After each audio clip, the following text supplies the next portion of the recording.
It's the same old story. Almost every successful religion is built on some guy or gal who is holier than thou. For the best recent example, look no further than this woman, Mother Teresa, who is more popular today than she was before her death in 1997. This hasn't been lost in the Vatican, which has her booked on the express train to sainthood. They're not stupid. Well, they're not that kind of stupid. Maybe it's just us, but it sure seems like anyone who has an aura of holier than thou is usually, pretty often, kind of always, not. We're really sure that there's a lot of bullshit involved with Mother Teresa. And if we're wrong, it's pretty clear God is going to strike us dead. We're betting that's bullshit, too. So to make it easier for God, we're wearing lightning rods on our heads. Come on, God! We're right here! Anytime, any place! Mother Teresa! Bullshit! Here's a man who is such an authority on holiness that he once tried to prevent Penn and Teller from performing at the Super Bowl. And now, we happily let him on our TV show. Maybe we're holier than thou, asshole. And I've never seen any single person as revered as Mother Teresa from people all over the world, from different civilizations, religions, and demographic groups. I'm Bill Donahue, and I'm the president of the Catholic League for Religious and Civil Rights. Bill likes to point out Mother Teresa's message of peace and love. We should have more people like her as a role model. Unfortunately, we don't. One man's opinion. Here's another. I would describe Mother Teresa as a fraud, a fanatic, and a fundamentalist. I'm Christopher Hitchens, and I'm the author of a book called The Missionary Position, which investigates Mother Teresa. Christopher Hitchens is to the Catholic Church and Mother Teresa what Michael Moore is to a ham sandwich. Relentless, unstoppable, and without fear. We love Hitchens. Everything everybody thinks they know about her is false. Not just most of the things, all the things. It must be the most single successful emotional con job of the 20th century. She was corrupt, nasty, cynical, and cruel. Mother Teresa was known for her home for the dying in Calcutta, India. It sure ain't a hospital. There are no doctors saving lives. This is just a place for victims to suffer and die by the rules of the Catholic Church. You went to Calcutta, you had a 50% chance of running into her, maybe. Much more likely you'd find her with Nancy Reagan or Princess Diana, off in some foreign capital, beating the bushes and posing for pictures, or even worse than that, with real crooks and exploiters and robbers of the poor, such as the Duvalier family in Haiti. Wait, not the same Duvalier family that raped and pillaged the Haitian countryside, terrorizing everyone under their iron-fisted rule? Hard to believe. But old Mother Teresa in this 1991 photo op with Baby Doc's wife proclaimed that the Duvaliers loved the poor, that the poor loved them, and most outrageous of all, quote, "It was a beautiful lesson for me." She did press some people who were wealthy to give money so that she could use it in a way to help the poor and to set up the orphanages and the hospices. Oh, she used the dough to help the very people from whom it was taken. Well, no. If there is a big program to ameliorate Haiti run by her order, I've never heard of it. Yep, according to some, she took the undisclosed amount and ran back to India. The Haitians, you know, the ones who worked for the money that had stolen from them by their government, got diddly squat. So how does the Catholic Church defend this spectacle of sleaze? As usual in bullshit, the end always justifies the means. Well, she's not endorsing them. She's simply shaking hands. I mean, quite frankly, if you're going to take money from some people to give to the poor, does it make any sense to take it from the poor? Does it make any sense to take it from the middle class? Wouldn't you take it from the rich? I find myself rather astonished. It's simply an excuse-making for theft and for deceit. It's softness on crime. Mother T also accepted over $1 million from Charles Keating, whose junk bond debacle caused more than 21,000 old folks to lose their life savings. When she got the money from Charles Keating, he hadn't been indicted about anything. He hadn't even been accused of anything. So what was she supposed to do? The money was already spent by the time that we found out that this guy was a crook. So the Vatican couldn't write a check. There's something assholey in that. No matter what the evidence, fuckers like Bill Donahue see only the good in Mother Teresa. For her work, she's won the Nobel Peace Prize. She's won 124 different international prizes. She's the most revered person amongst the people in India, with the exception of Mahatma Gandhi. What? Mother Teresa isn't even her real name. That's her real name. What's she hiding? She never had kids, and her name is not Teresa. So what's the deal with all the money? Agnes Gonza, Mother Teresa, huh? Agnes Gonja Boyagio. Yeah. On her world travel, she raised well over $50 million by some account. And yet, where did all of it go? Well, as with most bullshit, follow the money. Mother Teresa's money is mostly spent on religious activities and not on the poor. Dr. Arup Chatterjee, author of Mother Teresa, The Final Verdict. According to this guy, Mother Teresa built over 100 facilities around the world, all bearing her name and that of her organization, Missionaries of Charity, which is a lot better than the original name, Nuns on the Dole. If you look at the breakdown of her organization throughout the world, you would find that half or slightly more than half are actually nunneries and brothers' homes.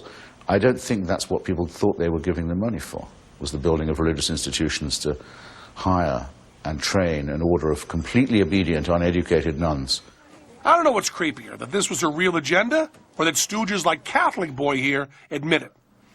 Mother Teresa was not interested in having blue-chip hospices. She was interested in expanding them. Let's take a tour of her home for the dying in Calcutta. It won't be a happy stroll. This so-called home for the dying, which is her flagship home, is the grimmest place imaginable. Mother Teresa's order does not provide for proper beds in the home. They are little hammocks. There's a communal toilet that people have to defecate in presence of each other. They are not allowed visits from their friends or relatives. Very strange. They have to lie in the bed or sit in the bed consistently. She had the fucking coin, and she pissed it away on nunneries? Okay, this is really pissing us off. Come on, let's check out her books and, see exactly how all of her money is spent. Missionaries of Charity is the only Indian charitable organization which do not publish its accounts for the public to obtain them. Much of her foreign money is kept in the Vatican Bank. Fucking quit! But these bullshit living conditions, that's not very Christ-like, or is it? We see Christ in the broken body, and we touch him, and that touch comes from that deep faith that Christ cannot deceive. It was her obsession with suffering and her obsession that people need to suffer in order to come close to Jesus. Obsession with suffering? What we need is an insider who can verify that, like a former nun or something. I'm Kelly Dunham. I'm an ex-nun on the run and a stand-up comic, and I'm hanging out here in front of this Catholic church. Seek, and ye shall find. So, like most of you, I'm sure, I used to be a nun. I'm an ex-nun. Kelly's a stand-up comic in Philadelphia, but at one time she was called Sister Mercy and worked side by side with Mother Teresa in a convent in New York. What she saw surprised her. The biggest thing that I think that Mother Teresa should maybe be held accountable for is this cult of suffering that she's created. She definitely has a kind of harsh side. At the convent, Kelly was moved by the pain and misery of the residents, but angered by how she was instructed to deal with it. She was told to be like Mother Teresa. It was required for you to kind of subvert every human emotion. If one of the goals of the Missionaries of Charity is to really love people, you've essentially cut yourself off from loving people. That was a life Kelly didn't want. Hopefully this will cover my soul for talking shit about Mother Teresa. So she quit the church. Could never get them lit when I was a nun either. They're in the business of alleviating suffering, but I think that they believe a lot in suffering, and it's hard to do both at the same time. So what was it with Mother Teresa's suffering kink? Is that how she got off? Mother Teresa wanted people to live in impoverished conditions so she could identify with the poor whom she's serving. Whoa, let's play that back. Did he just say what I think he said? Oh, absolutely. Mother Teresa wanted people to live in impoverished conditions so she could identify with the poor whom she's serving. They had to suffer so Mother fucking Teresa could be enlightened? Oh, what a saint. She must have been so enlightened she glowed in the dark. She wasn't in the least bit interested in alleviating poverty. We asked Christopher Hitchens about it, and after a few more cigarettes and glasses of scotch, he summed it up for us. Can we finish this first? Okay. I would say it was a certainty that millions of people died because of her work, and millions more were made poorer, stupider, more sick, more diseased, more fearful, and more ignorant. God bless you, Mother Teresa. God bless you. In spite of Mother Teresa's glowing reputation, the Catholic Church is in trouble. Priests raping boys will do that. There's panic in the Vatican, and something has to be done. One way of keeping the faithful together is the old-time religion, is the good old-fashioned stuff. Let's find a real saint, one who even the non-Catholics love. Vatican rules say that Mother Teresa hasn't been dead long enough to be a saint. But the Pope said a few magic words and presto changeo, the problem is gone. But Pope land rules require Mother Teresa must have performed two miracles after her death. The Pope changed that requirement to one. And then, hallelujah!